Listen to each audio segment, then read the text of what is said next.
Hi, Grant. Thank you for having me. It's so great to be here. Well, it's so great to talk to you, and I want everyone to know you're an American citizen now, but you weren't always. You escaped China. You were in Tiananmen Square during that protest that we all watched with wide eyes open, and yet you come here. Tell me about the new federal state of China and how important this mission is of yours. Absolutely. The new Federal State of China was founded by Mr. Mao Guo and Steve K. Bannon on June 4th, 2020. And with a special mission to take down the Chinese Communist Party. And why June 4th? Because June 4th is the day when we lost thousands of brothers and sisters to the tank, to the brutality of the Chinese Communist Party.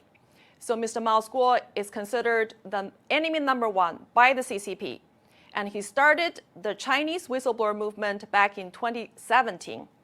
And since that day, he became the most hated and most attacked Chinese dissident on the US soil.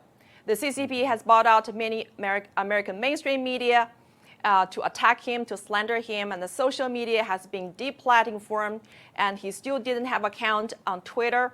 And even more, the CCP has hired America's most prominent law firms to go after him because these American law firms have been hired by CCP to bring more than 70 lawsuits against Mr. Mao Guo and the Chinese whistleblower movement members. So, Nicole, what it seems to me is they're afraid of what he has to say, right? Yeah. They're afraid of what your group can expose. Now, you've been walking the halls of Congress, going to meet with every member of Congress you can.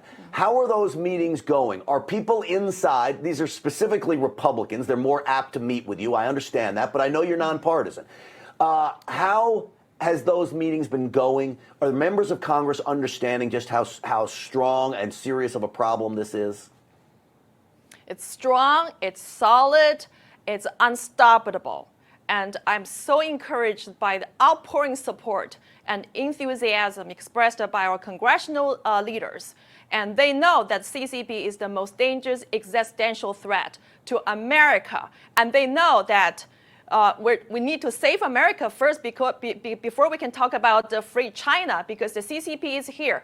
The CCP has succeeded in weaponizing America's federal government agencies, including the Department of Justice, the FBI, the SEC, and they have launched an assault on the U.S. justice system.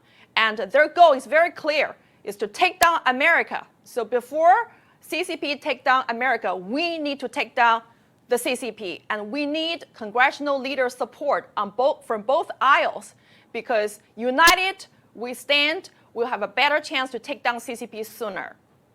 Nicole, I believe that China needs the United States for its economy to run. I mean, look, we have a huge trade deficit with China. China is eating our lunch when it comes to that stuff. We need China as well. Sadly, we need China more than we should need China. We rely on them for a lot of things. War would not be in the best interest of either country. So when you say China wants to destroy America, can they financially afford the destruction of America? What would that do to China? China needs America as much as America needs China from an economic standpoint. So let me first clarify the difference between China, Chinese people, and the CCP. So Chinese people and China is not represented by the Chinese Communist Party. The CCP has hijacked China and been enslaving the Chinese people for so many years, since 1949. So let's be clear. The CCP does not represent the Chinese people. And then when we're talking about the economy, that whole global economy is actually the biggest slavery of the 1.4 billion Chinese people. The CCP has stolen American jobs and put them into China and enslaved the Chinese cheap labor. And that is the slavery. So that is not economy, that's slavery. And we need to end this slavery by decoupling from the CCP economically, diplomatically, trade, and militarily, everything. We need to cut off the tie with the CCP. And America should establish a normal and diplomatic and economical normal relationship with the Chinese people, represented by the new Federal State of China, which is now have been followed by more than 600 million people around the world, including those in China. That, Nicole, is the key. is to get rid of the Chinese Communist Party and let the people of China finally have their country back. It's so great to have you on this program. How can people help you?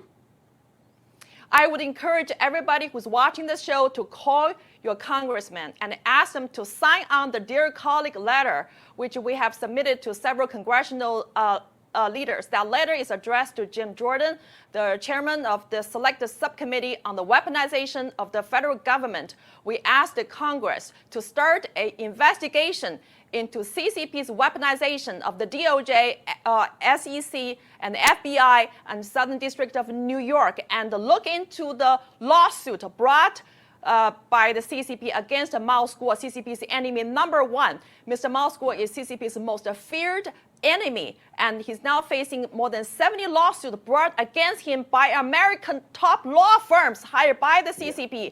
And we need to look into the cases and find out who is enabling the CCP inside the DOJ, the FBI, the SEC, and the Southern District of New York. Yeah, and as you mentioned, it goes far beyond just one man. This is about the safety and security of America. It's about the people of China, and it is a very, very important issue. Nicole Tsai, I appreciate you coming on. I appreciate you putting up a fight with the new federal state of China. Thank you. Thank you for having me, and thank you, America, for supporting our goal to take down the CCP, beginning in the United States of America, beginning inside the U.S. federal government agencies. Thank you. Well, that is a goal that Stinchfield's Army can get on board with. I can promise you that, Nicole. Thank you.